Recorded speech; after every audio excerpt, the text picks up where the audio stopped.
Oh, what's up GameLeaper, the Jizz? And in today's banger video, what I'm going to be doing is revealing the 8 builds and champion combinations that you might not be aware of, but are actually super broken, all because of the 11.13 patch, and there are some real gems in here, so make sure you stay tuned to know which champions to play in the next week or so for free LP. And yes, we have some builds with the new major items Hullbreaker and Anathema's Chains. We have some builds featuring old mythics and also some new items that are making these champions super playable at the moment. So to know each and every one of these, make sure you stay tuned for the next 10 or so minutes. And as we get into these champion and builds combinations, guys, it is that time of the video for me to remind you to check out the GameLeap website if you haven't already. 20 challenger tier videos, by the way, we upload every week, 20 of them. Not 1, not 2, not 3, like our competitors, 20. They are guaranteed to help you improve, whether it's on a champion, whether it's on a role, whether it's in terms of micro or your macro. We are there to help guide you to the top of the mountain, so check it out and then get signed up. Links in the description and comment section. Now, I want to start off this video by talking about one build that has been nerfed this patch because Divine Sunderer got nerfed for ranged champions. So if you're playing Ezreal, if you're playing Senna in the bot lane, you are going to be naturally weaker this patch because Divine Sunderer has been nerfed. So that damage you're dealing based off your target's maximum HP, this is down by 25%. But the good news is that you're still going to deal a significant amount of damage. It's not like it went from 12% to 0%, of course. So if you're building Divine Sunderer, Manamune Ezreal, if you're building Divine Sunderer, Black Cleaver Senna, these are still good and holding their win rates this patch from the Divine Sunderer changes. So no reason to panic and to not build it. Now let's talk about one of the new items that hit the rift this patch, guys, and let's talk about Hullbreaker. So this item, which is giving you armor, it's giving you magic resist in that side lane, and it's also giving you more damage to towers, likewise with your super minions and cannon minions, so when you are split pushing, especially later in a game, you are going to be sending it to the enemy nexus. But one champion who's proven to be really good with Hullbreaker is one that you're not going to expect, and this is Quinn. Now remember, Sanguine Blade got removed from the game this patch, and Hullbreaker is actually its replacement. Even though it's not giving lethality, it's really meant to be like that general kind of item you think of buying as a top lane split pusher. But even for Quinn, even though the health isn't really that important, you're getting 50 damage, it builds out a pickaxe and phage, which are both useful, and it actually gives you that armor and magic resist that sometimes you need because you are very killable, especially in the top lane because you are going to be going up against champions who have HP and armor, whereas you're just building straight damage, so if you get ganked, it's very hard for you to actually win that 1v2, but now, because Hullbreaker is in here, it actually gives you so much more potential to 1v2 and therefore carry games. Now, before you get Hullbreaker on Quinn, guys, what I want you to do is to build a mortal shield bow. And this is actually being abused right now in high elo by the best Quinns in the world. And even though this setup might not give you as much damage as before if you went Gale Force and Collector and Sanguine Blade, something like that, yes, you're missing a little bit of damage, but here's the thing. It's not just about dealing damage on the rift. It's also about minimizing your deaths as well. So if you are alive on the rift, you can actually deal that damage because of course you can't deal damage if you're dead. So it's still giving you a bit of offensive power, but it's also giving you in that side lane, remember, where you are going to be 1v2ing sometimes and you are going to be headbutting these juggernauts, gives you that survivability, the lifesteal, the sustain, the tankiness, while still having a decent amount of damage to actually carry the game that way, rather than just roaming with your ultimate and trying to pick off enemy stragglers. So Shieldbow Hullbreaker Quinn makes it onto this list. Now let's head to the mid lane, guys, and I mentioned in yesterday's video how Orianna this patch has improved so much because you're getting to your mythic spike quicker, of course, because these are 200 gold cheaper, but that's actually a build that's starting to take over. Now Orianna does do a lot of damage if you go with Luden's Tempest and Sorcerer's Shoes, right? But because there's so much damage in the game, like most team compositions you're going to have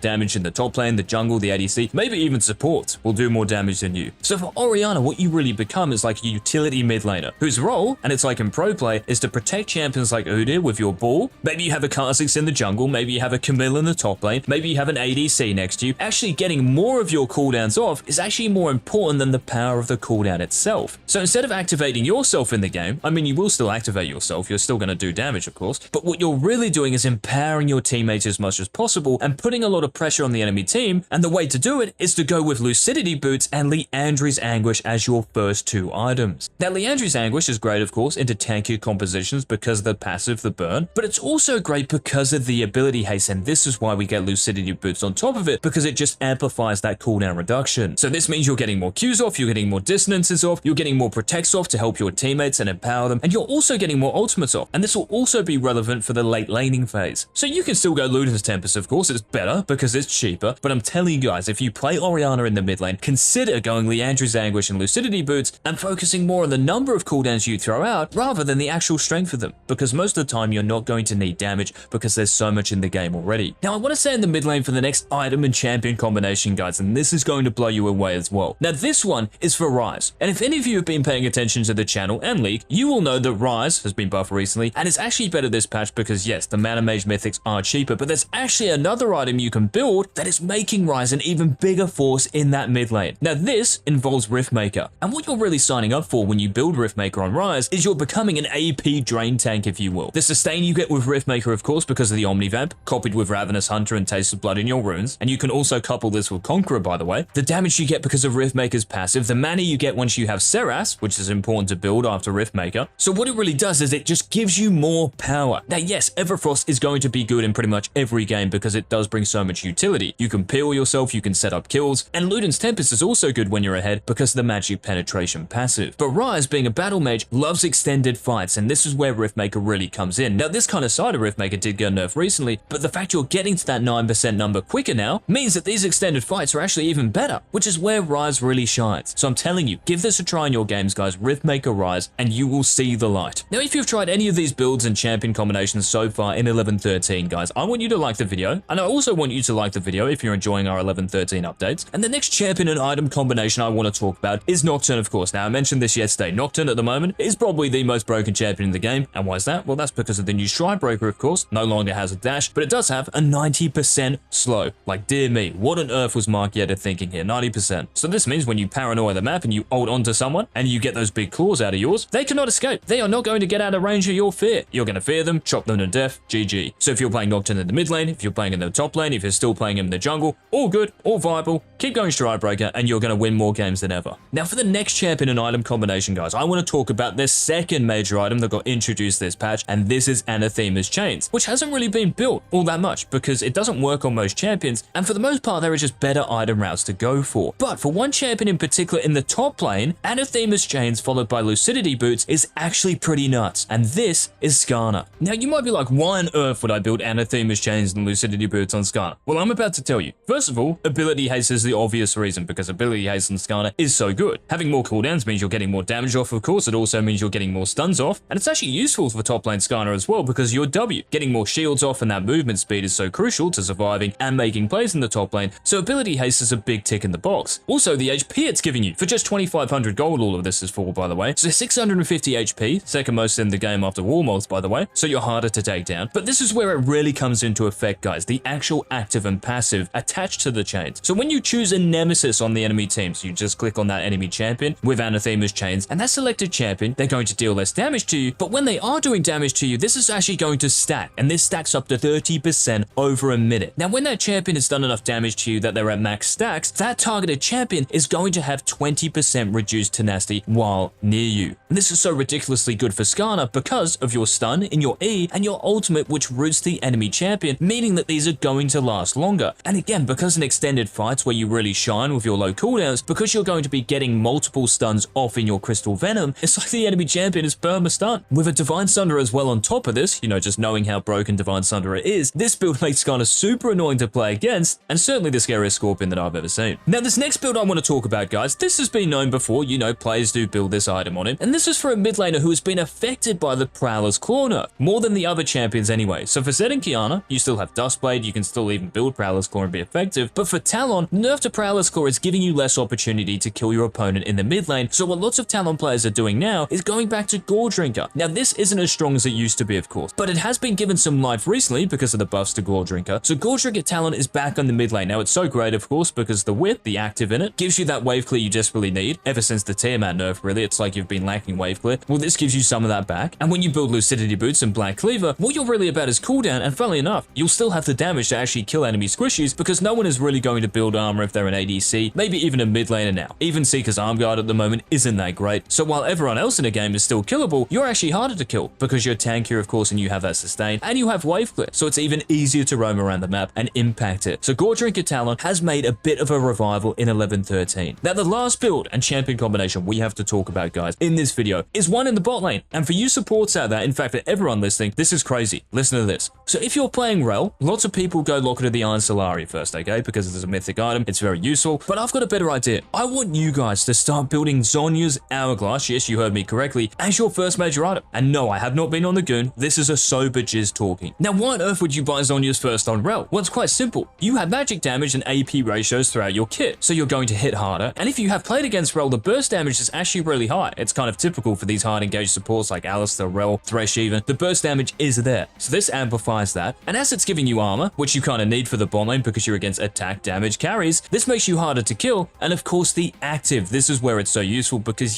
because once you get Zhonya's, you're going to be team fighting around Dragon, Rifthold, roaming around the map to mid lane where there's going to be 4v4, 5v5, Fiestas all over the place, and you can bait out cooldowns on yourself and be super aggressive knowing that you have that stasis in hand. And of course with Lucidity Boots and the ability haste in Zhonya's itself, getting more cooldowns off just makes you more of a force on the map. And this is why I want you to try out Zhonya's Rel, maybe in a norm, just to get used to it first during this patch, not just because it is super interesting, but it actually makes sense and I definitely can see it working. So let me know in the comments, guys, if you have used any of these builds so far in champion combinations. And as always, thanks so much for watching. So you don't miss tomorrow's video, make sure you hit that sub button down below. And until then, this has been the Jizz. Bye.